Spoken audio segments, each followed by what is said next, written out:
17 Japan travel mistakes tourists always regret. Samurai Junjiro Channel. Hi, I'm Akanemaru, born and raised in Japan. Your first trip to Japan should be exciting, not full of mistakes. But many tourists unintentionally make mistakes because of cultural differences, social manners, or transportation rules. What may seem shocking to locals is often done by tourists without any bad intent. So, in this video, we'll highlight 17 common travel mistakes, explained from a Japanese perspective. By knowing this in advance, your trip will be smoother, safer, and way more enjoyable. Now, let's get started! Chapter 1. Taking large suitcases onto crowded trains.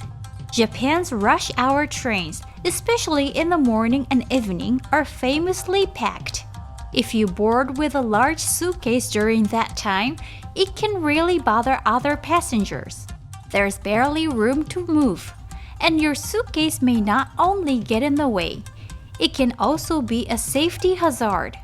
In major cities like Tokyo or Osaka, even just holding a suitcase during rush hour can attract disapproving looks. Try to avoid peak hours or consider alternatives like airport buses or luggage delivery services. Some Shinkansen routes now require reservations for oversized baggage. Make sure to check in advance. In Japan, being considerate of others is key, especially when it comes to your luggage. Chapter 2. Speaking loudly in quiet restaurants. Did you know that in Japan, quietness is actually considered part of the dining experience? Especially in sushi bars, traditional restaurants, or cafes, background music is minimal, and voices carry easily. So when tourists speak at their normal volume, locals might perceive it as a disruptive or too loud. There are many online reviews complaining about noisy foreign guests at nearby tables. Because Japan values quiet enjoyment of food, it's important to be mindful not just of what you say, but how loudly you say it. If the other guests are keeping their voices down, like during dates or business meetings, your loud conversation can stand out awkwardly. Of course, casual conversation is fine. But in Japan, being aware of the atmosphere around you is key. Chapter 3. Confused by Japan's complicated garbage sorting rules. Many foreign visitors are surprised by how complicated trash disposal can be in Japan.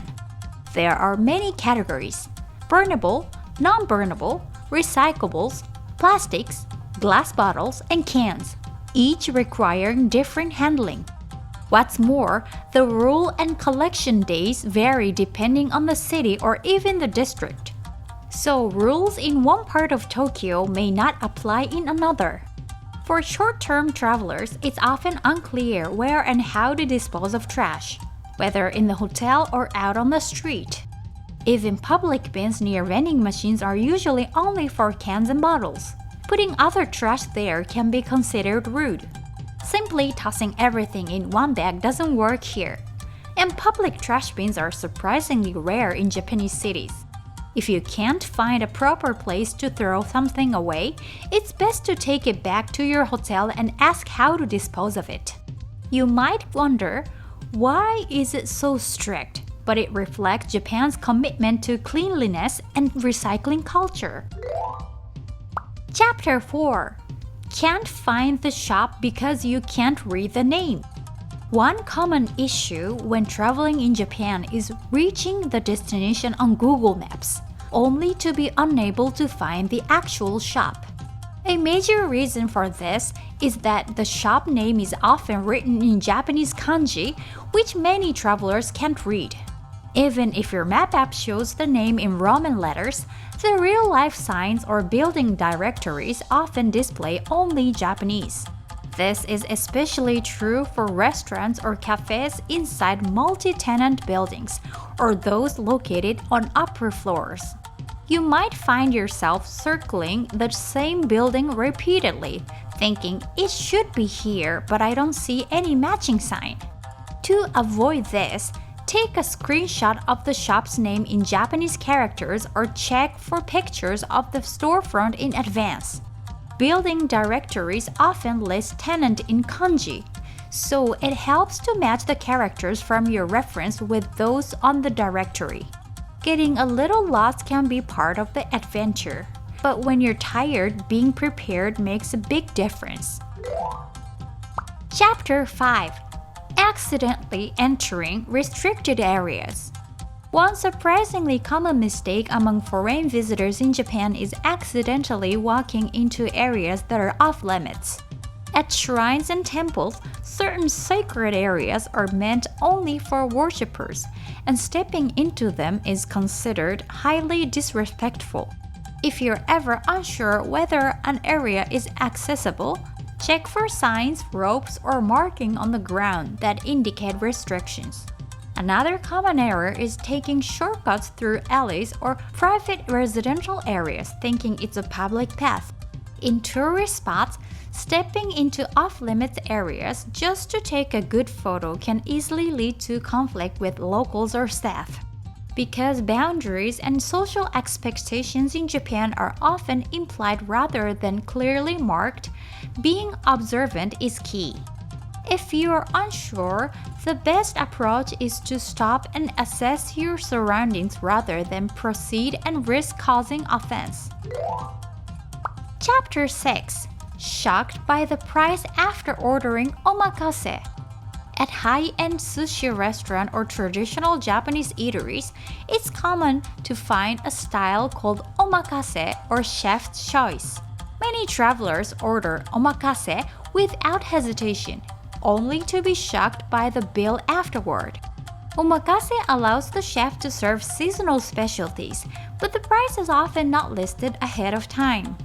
In popular tourist areas, an omakase meal can easily exceed to 20,000 per person, leading to unexpected expenses. If you mistake omakase for a casual set menu, you might be in for an unpleasant financial surprise. Before ordering, it's wise to ask whether the chef can tailor the meal to your budget or provide a price estimate. Omakase meals often include premium ingredients, so it's normal for the price to reflect that level of quality. To enjoy Japanese cuisine without stress, don't hesitate to ask questions, especially when there's no written menu. Chapter 7: Getting totally lost inside Japanese train stations. Japan's train system is incredibly efficient, but for many tourists, the inside of a Japanese station can feel like a confusing maze. In mega stations like Shinjuku or Tokyo, there can be over 20 exits, and it's easy to get disoriented and not know which one to take. Even with signs like East Exit or West Exit, first-time visitors often struggle to figure out which side their destination is on. Even with a map on your phone, GPS can be unreliable inside the station, and you might keep walking without finding the right way out. Transferring lines can mean going up and down multiple sets of stairs and escalators, which eats up time and energy. If you're in a rush, it only adds to the stress. So it's best to check exits and transfers using Google Maps before you even arrive at the station. Some exits have confusingly similar names like South Exit, New South Exit, or South Gate, so make sure to double-check the full name of the exit. Since many stations are connected to large shopping complexes, they're great for sightseeing, but take your time navigating until you're used to them.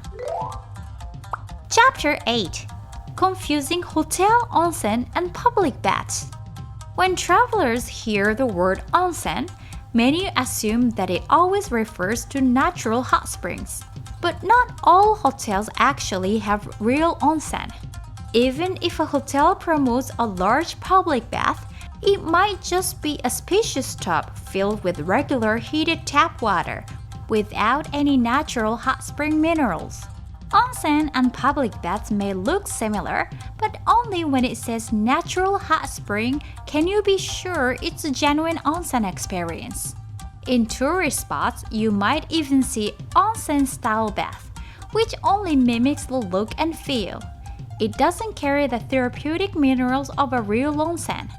Because hotel websites can be vague or misleading, look for phrases like natural hot spring or direct from the source before you book. Even real hot springs may be diluted or heated for hygiene reasons, so if authenticity matters to you, read the fine print. Without knowing these distinctions, you might show up expecting a traditional onsen and leave feeling disappointed. Chapter 9. Ordering randomly because you can't read the kanji menu. Many restaurants in Japan still don't offer English menus. When faced with a menu written entirely in kanji, many tourists resort to guessing and ordering at random. Some ingredients like eel and catfish look similar in writing but taste very different, leading to unexpected surprises. Japanese cuisine includes many offal dishes and unique delicacies that may be challenging for those unfamiliar with them. It can be disappointing when the dish you get turns out to be nothing like what you expected. To avoid this, use translation apps on your phone or look for menus with pictures. There are apps that let you scan and translate text instantly. Downloading one before your trip is a smart move. And if you're still unsure, asking the staff for their recommendation is always a safe bet. Chapter 10. Stranded in the countryside with no transportation. Many tourists visiting rural Japan are caught off guard by unexpected transportation problems. Unlike in big cities, rural areas often have very limited train and bus service, and taxis can be hard to find. Many travelers book hotels that are a 30-minute walk from the station, only to realize upon arrival that there's no transportation available. If it's late at night or the weather is bad, walking can become a serious challenge. In small tourist towns, there may be only one taxi company, and calling one doesn't guarantee immediate service. Even smartphone apps may not show accurate schedules or have English information for rural transit systems. So it's essential to check access to your accommodation, nearby transit options, and your return route before your trip. If possible, confirm if your hotel offers shuttle service or save a screenshot of the walking route from the station. Chapter 11. Complaining at a ryokan because the futon isn't laid out. Many tourists are surprised to find no bedding laid out when they arrive at a traditional Japanese inn or ryokan.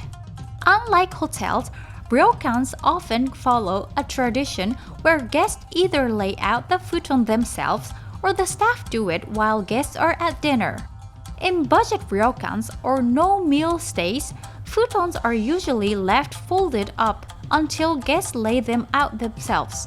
Complaining about no bed without knowing the customs may confuse or frustrate staff who are simply following tradition.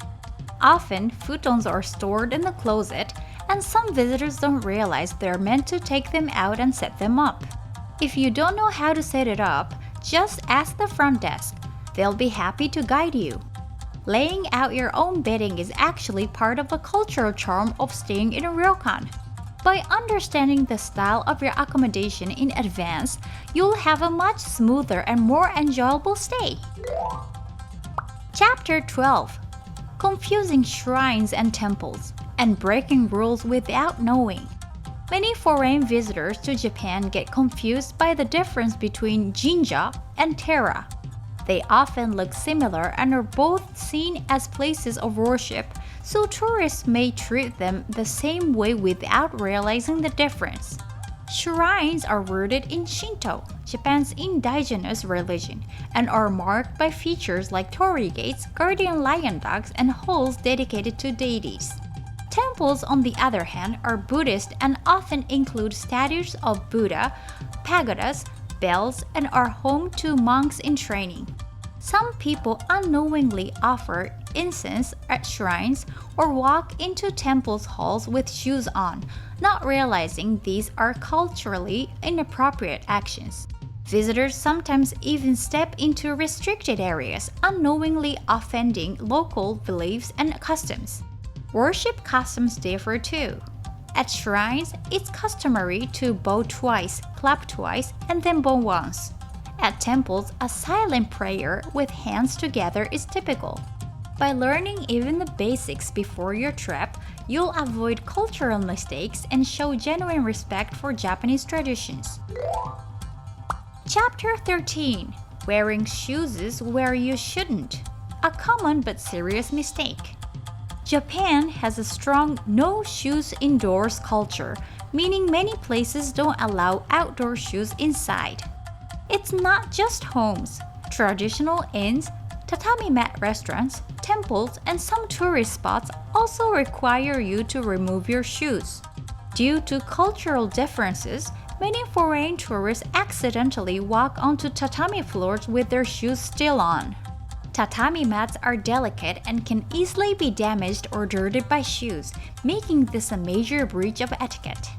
Even after removing your shoes, you may be provided with slippers, often separate pairs for toilets and living areas.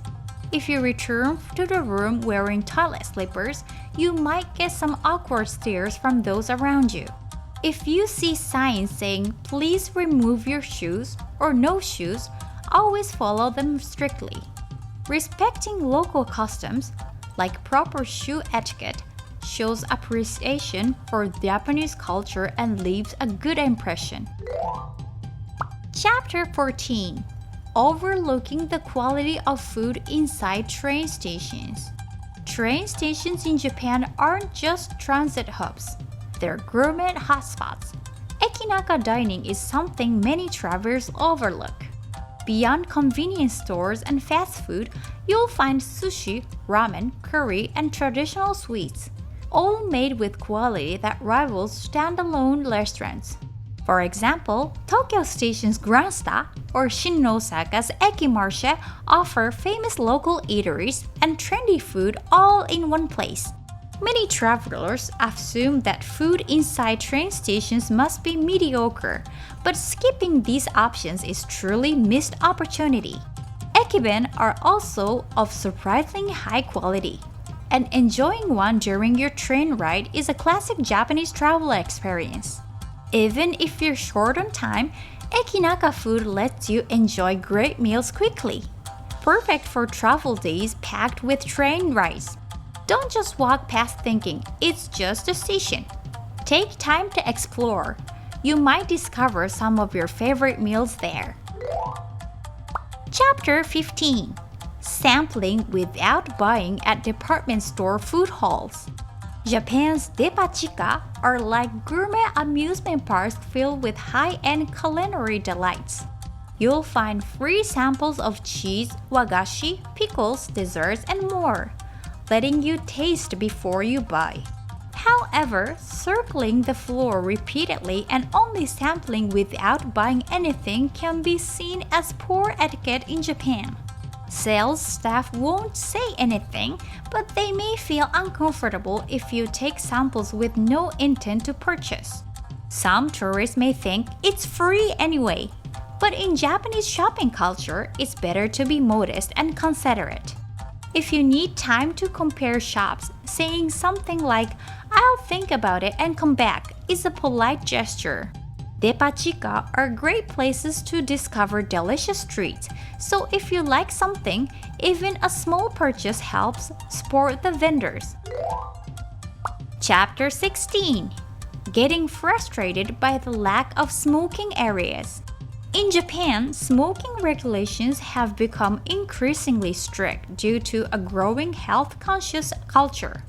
Most restaurants, cafes, and indoor areas in hotels are completely smoke-free, which can make smokers feel unwelcome. Even outdoors, smoking while walking or in public spaces is usually banned, and in some areas you could be fined. In cities and tourist spots, you may find designated smoking areas, but they are limited and not always easy to locate. Many travelers get frustrated by the lack of smoking spots, but in Japan, smoking is considered a tightly regulated behavior out of respect for others. Checking for nearby smoking areas in advance using apps or maps can save you a lot of stress.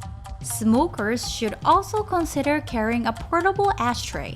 Showing good manners can make your trip smoother and more respectful. Chapter 17. Running into trouble without enough cash. Even though credit cards and mobile payments are common in many countries, Japan still holds on to cash-based culture in many places. You'll often find that small restaurants, local souvenir shops, and rural transport systems don't accept credit cards or e-money. Many first-time visitors are shocked to discover that their credit cards are not accepted in many situations. On top of that, many ATMs don't accept foreign cards or are unavailable late at night, which can leave travelers stuck. In rural areas, the nearest ATM might be over 30 minutes away by car, making cash shortages a serious issue. It's a good idea to withdraw a decent amount of yen at the airport or in a major city before heading out. You can also top up a Suica or Pasmo IC card with cash, which can be used for trains, buses, and even at convenience stores. In Japan, your usual habits or assumptions may not always apply as expected. But if you're aware of these common mistakes in advance, you can avoid trouble and enjoy your trip more fully. Use the tips from this video to have a smooth, stress-free, and unforgettable experience in Japan. Well, that's all for today. See you in the next video. Bye bye!